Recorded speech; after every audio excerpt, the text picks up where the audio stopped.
Arestado ang isang lalaki sa Cavite na nagbantang ikakalat online ang mga masiselang larawan at video ng isang menor de edad. Sa Benguet naman, patay ang isang driver matapos na sumalpok sa isang sari-sari store ang minamaneho niyang fuel tanker. Ang mainit na balita hatid ni CJ Turida ng GMA Regional TV. Nagngangalit na apoy ang gumising sa mga residente sa La Trinidad, Benguet kahapon ng madaling araw. Ang sunog nagsimula matapos sumalpok ang isang fuel tanker sa sari-sari store at auto repair shop doon. Ayon sa mga otoridad, nasa 40,000 liters ng diesel ang karga ng tanker. 5 bahay at 11 sasakyan ang nadamay. Nakarinig po ako ng malalakas na pagsabog na akala ko po may nagpapaputok lang ng fireworks. Dumaroy po yung gas doon sa kalsada kaya sinundan po ng apoy yung gas doon po sa kalsada kaya malakas po yung apoy. Tinangkang iligtas ng mga otoridad ang driver na nasa loob pa ng fuel tanker pero bigla iyong lumiyab. During the extrication, during sa rescue po nung dun sa driver na na-pin down, not knowing na may biglang yun nga po, nag-spark. Patay ang driver ng truck. Nakaligtas ang pahinante nito na dinala sa ospital. Matapos ang ilang oras, naapula rin ang sunog. Mahigit 11 million pesos ang halaga ng pinsala sa tindahan at mga bahay roon. Hindi pa kasama riyan ang mga sasakyan. Halos 30 tao ang naapektuhan ng sunog. Iniimbestigahan pa ang insidente. Sa Reina Mercedes Isabela, 3 ang sugatan matapos masalpok ng isang kotse ang isang motorsiklo.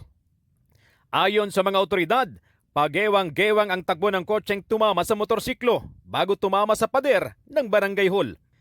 Dinala sa ospital ang rider na nagtamo ng matinding sugat sa katawan. Minor injuries naman ang tinamo ng kanyang angkas. Nagtamo rin ng sugat sa mukha ang driver ng kotse na nasa kustodiya na ng pulisya. Kwento niya sa pulisya, pinilit niyang mag-overtake sa mga malaking sasakyan ngunit hindi na niya makontrol ang manibela. Sakay niya raw noon ang kanyang tatay para sana dalhin sa ospital dahil sa hypertension. Maayos na ang lagay ng kanyang tatay.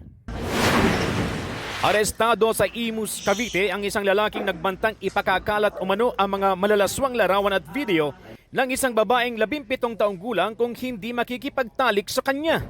Ayon sa mga otoridad, nakilala ang biktima ang suspect sa isang online dating app. Sa kanilang meet-up noon, nag-record ang suspect ng mga material na kalaunay. Ginamit niya pang blackmail umano sa biktima. Kasunod ng banta, nagsumbong ang biktima at kanyang mga magulang sa mga otoridad. Naaresto ang suspect sa ikinasang entrapment operation. Mahaharap siya sa karampatang reklamo. Wala siyang pahayag. CJ Torida ng GMA Regional TV. Nagbabalita para sa GMA Integrated News.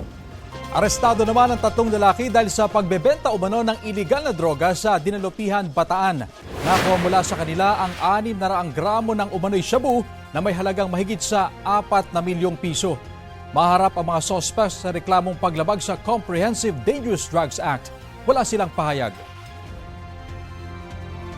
Patay ang isang babae matapos barilin sa loob ng kanilang bahay sa Malate, Maynila.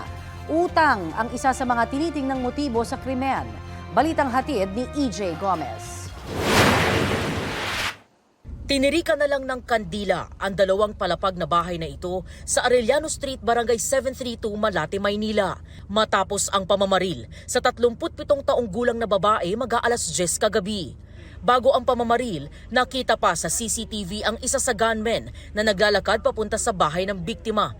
Pagdating doon, isa sa kanila ang naging lookout. Nagpaputok din umano siya ng 2 beses sa kalsada ayon sa mga otoridad. Kasabay niyan ang pamamaril ng kanyang kasama sa biktima.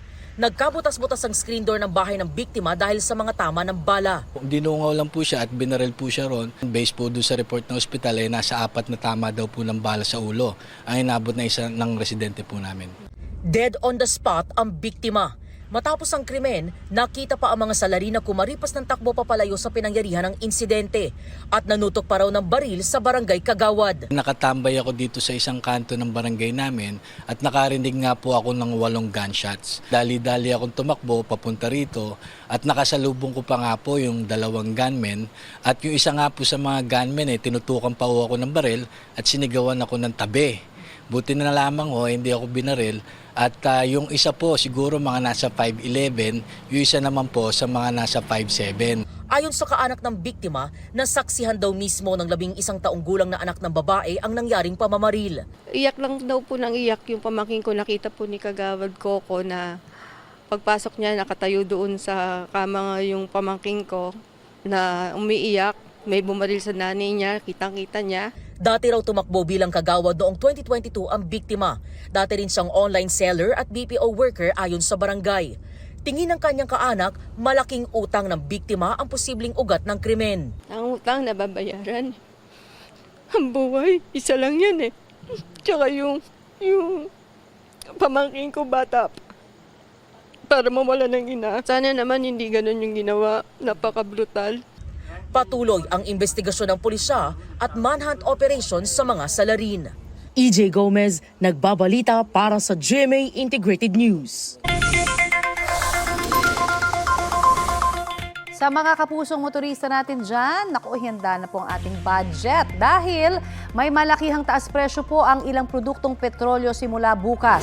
Sa anunsyo ng Sea Oil at Shell, 2 pesos and 10 centavos ang itataas sa kada litro ng diesel.